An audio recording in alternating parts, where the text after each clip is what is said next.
అదేవిధంగా బయట ఉన్న ఇతర ఇన్ఫ్రాస్ట్రక్చర్ కింద మనకి ఉన్న అంగన్వాడీ సెంటర్ కావచ్చు, కమ్యూనిటీ హాల్ కావచ్చు, షాపింగ్ కాంప్లెక్స్ కావచ్చు, స్ట్రాంగ్ వాటర్ డ్రైన్స్ కావచ్చు, అదేవిధంగా మిగతా ఏదైతే వర్క్స్ ఉన్నాయో అవి ప్రయారిటీ కింద రివ్యూ చేసుకోవడం జరిగింది.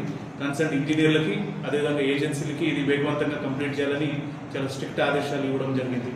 అదేవిధంగా బెనిఫిషియరీ లిస్ట్ విషయంలో వస్తే మనం ఆల్రెడీ ఆర్డీఓ గారి ఆధ్వర్యంలో ఏదైతే కమిటీ మనం నిర్వహించి ఉన్నామో ఆ కమిటీ ద్వారా ఎలిజిబుల్ బెనిఫిషియరీ లిస్ట్ ఒకటి విడుదల చేసుకోవడం జరిగింది.